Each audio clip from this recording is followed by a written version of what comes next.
Halo Sobat Invest, balik lagi bersama Rizky di sini. Semoga kalian semua diberi kesehatan selalu ya.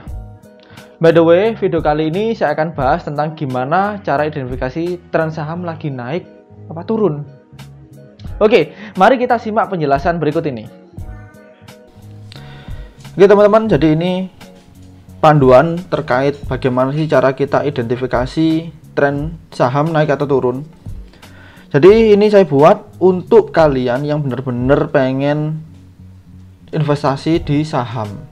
Misalkan kita mau ngerti saham ini lagi uptrend atau downtrend. Jadi kalian cukup taruh duit kalian di saham tersebut yang potensinya lagi uptrend. Tapi kalau posisinya sudah mulai reversal atau downtrend, kalian jelas ambil atau kalian tambah unitnya atau tambah lotnya. Baik, jadi kita mulai saja. Metode identifikasi tren itu ada satu, yang pertama ada fundamental, yaitu kita menggunakan analisa laporan keuangan perusahaan yang sudah terbit atau sudah publish kepada publik. Kemudian yang kedua ada analisa teknikal, yaitu analisa menggunakan grafik candlestick. Bagaimana cara kerjanya? Oke, saya perbuat untuk simpel saja untuk kalian semua. Jadi kita coba langsung belajar. Yang pertama itu memang banyak sekali rasio fundamental dalam analisa. Ada rasio PBV, ada PER, ada EPS, ada ROA, ada ROE, ada DER, dan masih banyak yang lain. Tapi kali ini saya cukup pakai satu analisa, yaitu analisa EPS atau analisa earning per share. Gimana cara ngitungnya, gimana cara nentuin, dan gimana cara membacanya.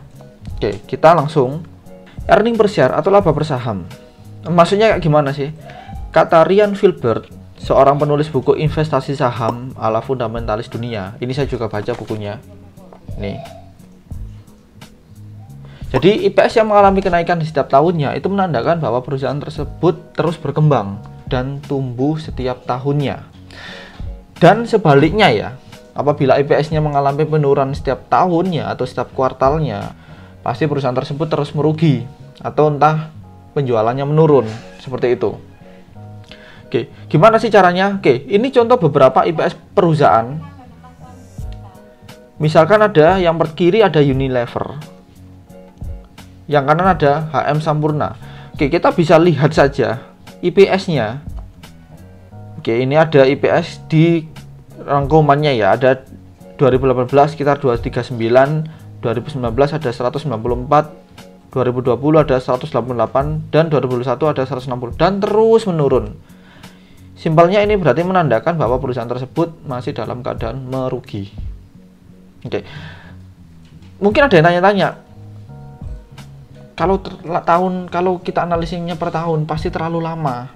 Keburu perusahaan tersebut atau harga sahamnya keburu anjlok, baru kita menyadarinya. Oke, simpelnya kita bisa lihat per kuartal teman-teman. Per kuartal itu berarti 3 bulan.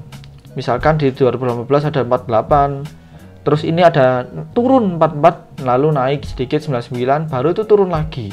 Kuartal 4 dan kuartal 2 ini hampir naik sedikit, intinya hampir naik 3 poin aja. Tapi notabene ini cenderung tren turun. Dan ini ada koreksi sedikit 99. Lalu di kuartal kedua atau 2019 kuartal pertama ya ini masih tren turun dari 46, 51, 48, 49 ini sebenarnya baik. Tapi mungkin kalau kita tarik secara yearly atau secara tahunan dia menurun. Oke, apalagi di pandemi kemarin 2020 49, 46, 48, 45 ini angkanya jauh. Ini angkanya jauh dari kuartal sebelumnya. 46, 51, 48, 49 kalau kita bandingkan kuartal on kuartal teman-teman. Terus kalau apalagi 2021 kemarin 45, 35 ini angka IPS paling terendah sejak 2018 untuk sekelas Unilever. Oke, kita ke sebelah kanannya ada HM Sampurna. Salah satu industri rokok yang sukses secara kapitalisasi pasar kemarin, tapi secara harga saham dia terus anjlok. Oke, kita bisa lihat IPS-nya ada di 116, 118. Oke, ini memang naik sedikit, koreksi mungkin ya, tapi tren masih turun. 74, ini 89. Ini jadi naik, ini kalau kita ibarat candlestick dia itu naik, turun, kayak gini. Tapi secara kuartal di 2020 ini trennya turun banget ini. Ada 29 langsung anjlok ke 13, naik sedikit 17, anjlok ke 14. Oke, jadi ini EPS perusahaan yang merugi. Kita bandingkan dengan, coba kita lihat secara candlestick ya. Jadi ini kita bisa lihat, oke. Ini grafik 5 tahun terakhir. Jadi 5 tahun terakhir HM Sampurna dulu itu pernah harga di 5.500, tapi sekarang anjlok di 1.100. Wah, kerugiannya hampir sekitar 200%. Terus Unilever ini dulu pernah di harga 11 ribuan. Hampir sama kayak sahamnya ITMG. Tapi sekarang cuma 4.700-an. Padahal kemarin pas pandemi dia mampu up lagi ke harga 8.000. Tapi sekarang dia malah anjlok. Contoh IPS, perusahaan yang trennya sahamnya lagi turun. Jadi ini secara fundamental, secara kita baca laporan perusahaan yaitu IPS tadi, cukup simpel kan. Ini tersedia di aplikasi RTI Business. Jadi kalian tinggal download aja di App Store atau Play Store. Kalian buka, pilih emitennya, lalu kalian masuk ke bagian case statistik. Oke, bandingkan. Sekarang kita bandingkan dengan perusahaan ini. Jadi IPS-nya untuk Alfamart di sebelah kiri ini ada 16, 27, 26, dan 48 ini terus mengalami peningkatan. Dan Bank Jatim juga mengalami peningkatan juga secara fundamental. Oke ya, saya nggak akan jelaskan lebih lanjut terkait ini. Kita langsung coba ke grafiknya. Oke, ini grafiknya. Kita bisa lihat 2017 harga 476 dia naik hingga 1365. Sementara BJTM dulu di harga 400 ini paling terendah naik hingga 965, tapi sempat sekarang koreksi turun ke 682 atau 700-an. Bagaimana prospeknya ke depan? Bisa saja ini koreksi sementara kalau kita lihat di 2020 kemarin. Karena laporan perusahaannya masih cenderung baik. Oke, itu sedikit untuk analisa fundamental. Kita melihat dari secara garis besar laporan keuangan perusahaan melalui RTI Business. Terus sekarang kita pakai yang analisa teknikal, teman-teman. Analisa teknikal ini analisa melihat dari grafik candlestick. Kita coba lihat dulu ya. Oke, jadi tools dan indikator yang dipakai ada trading view, kemudian ada candlestick itu sendiri, lalu volume. Informasi frekuensi perdagangan itu volume. Oke. Ini contoh aplikasi trading view. Lalu yang kedua ini ada aplikasi candlestick. Kemudian yang terakhir ada volume. Oke, gimana cara pakainya dan gimana cara bacanya? Kita coba. Oke, yang pertama kalian buka buka tradingview.com, lalu kalian tambahkan indikator volume, cari emiten yang ingin dianalisa dan hasilnya seperti gambar di ini. Oke, kita pertama ke Bank Syariah Indonesia. Ini contoh, kebetulan dia lagi bullish sekarang, lagi naik. Kita bisa lihat di sini harga naik, volume naik, harga naik, volume naik. Artinya apa? Artinya ini. Harga naik, volume tinggi, konvergen. Artinya, peminat banyak bikin daya beli tinggi, sehingga saham cenderung uptrend. Oke. Kita bisa lihat ya, ini harga naik, ini volume naik juga, harga naik, volume naik juga.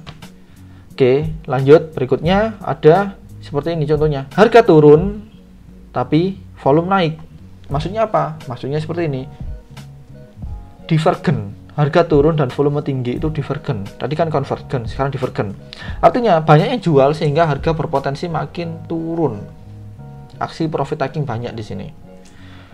Oke, yang kedua. Terus yang berikutnya ada harga naik tapi volume turun. Artinya apa? Harga naik dan volume turun itu divergen. Harga naik tapi peminatnya sedikit, bisa rawan profit taking. Oke ya, jadi harganya naik, harga naik lalu volume turun, itu peminatnya sedikit, juga bisa rawan profit taking. Kemudian ini harga turun dan volume kecil. Artinya bagaimana? Artinya meskipun ada harga turun tapi aksi jual sudah mereda, ada potensi harga naik kembali. Benar, ini turun kecil, di sini dia rebound ke atas. Pernah mencapai harga 2.500 di sini. Akhirnya dia balik juga ke entry awal. Kalau misalkan kalian ada beli di sini turun, terus lihat volume, wadah indikator naik nih.